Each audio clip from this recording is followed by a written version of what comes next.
त्यामुळे त्याला राज्य शासनाकडून त्याची तरतूद करायला लागेल। माननीय मुख्यमंत्री महोदयांनी निर्णय घेतलेला आहे। ज्या ज्या योजना अपूर्ण आहेत त्याला जो आवश्यक निधी लागेल तो राज्य शासनाकडून उपलब्ध होईल। आज बैठक झाली आणि बैठकीमध्ये नक्की काय निर्णय घेतले काय टंचाईच्या अनुषंगाने बैठक झालेली आहे।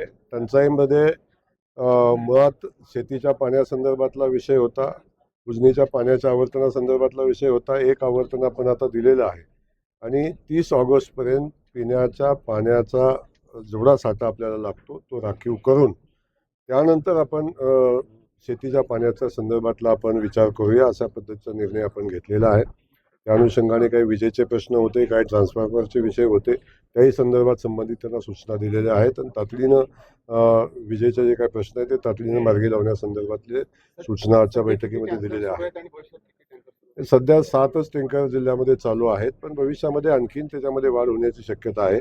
आज हाही निर्णय घेतला आहे की टँकर मंजुरीचे प्रस्ताव हे मान्यतेचा अधिकार आपण प्रांतांना दिलेला आहे। पूर्वी प्रांतांना असतो, परंतु टप्प्याटप्प्यानं खाली जातो, तो कलेक्टरकडे असतो, त्यानंतर प्रांताकडे असतो, त्यानंतर तहसीलदारला आपण देतो। जशी त्याची तीव्रता वाढेल तसा आपण निर्णय घेतो। आज आपण तो निर्णय घेतलेला आहे आणि टँकरचा प्रस्ताव आल्यापासून 48 तासाच्या आत टँकरचा प्रस्ताव मंजूर केला पाहिजे अशा पद्धतीच्या सूचना या ठिकाणी दिलेल्या आहेत। काही ठिकाणी तात्पुरत्या पाण्याच्या योजनेची आवश्यकता आहे। 24 तसे प्रस्ताव आलेले आहेत। 24च्या 24 प्रस्तावाला मान्यता आज दिलेली आहे। त्याची कामं तातडीनं करण्यासंदर्भातल्या सूचना दिलेल्या आहेत आणि खताच्या संदर्भातला विषय होता, तो खताचा साठा किती आहे, आपल्याला आवश्यक किती आहे, आता पुरेसा बफर स्टॉक करण्याच्या सूचना आपण दिलेल्या आहेत। त्या अनुषंगानं खताचा लिंकिंगचा जो प्रश्न सगळ्यात मोठा आहे त्याही संदर्भात कारवाई करण्याच्या सूचना आपण दिलेल्या आहेत। कुठल्याही शेतकऱ्याला अनावश्यक खत खरेदी करायला लागणार नाही याची काळजी घेण्याच्या सूचना आपण दिलेल्या आहेत। अशी स्थिती आहे। पालकमंत्री म्हणून कांद्याच्या या सगळ्या प्रश्नांवर काही भूमिका घेतली नाही, माझी नक्की आम्ही मुख्यमंत्री महोदयाशी या संदर्भात आम्ही चर्चा करू।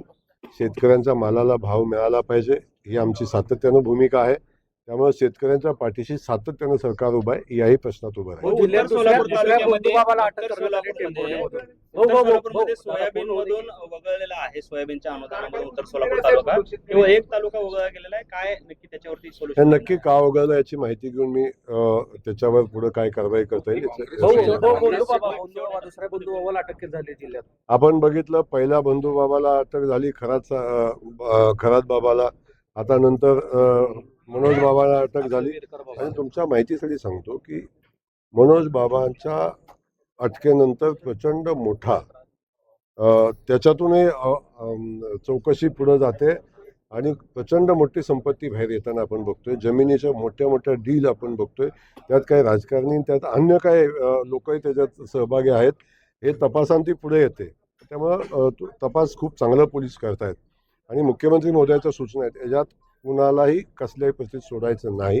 याची चौकशी जाऊन ही असली बंधुगिरी आहे ही मुळासकट उपटून काढण्याच्या सूचना आहेत। त्या अनुषंगानं आणखी एक बाबा आता मिळालेला आहे। मला कळत नाही, एवढे छोटे छोटे वयानं असणारे बाबा सुद्धा एवढ्या मोठ्या संपत्तीचे मालक आहेत आणि इथं असणाऱ्या सगळ्या लोकप्रतिनिधींचे त्यांच्यासोबत फोटो पण आहेत। आता त्यामुळे काय नेमकं आहे मला माहिती नाही, परंतु आपण बघतो की खूप गंभीर हे विषय आहेत आणि अशा बंधू बाबांच्या पीक खूप मोठ्या प्रमाणात समाजामध्ये फोफावलेला आहे। ते उघडून काढण्याचा निर्णय माननीय मुख्यमंत्री महोदयांनी घेतलेला आहे।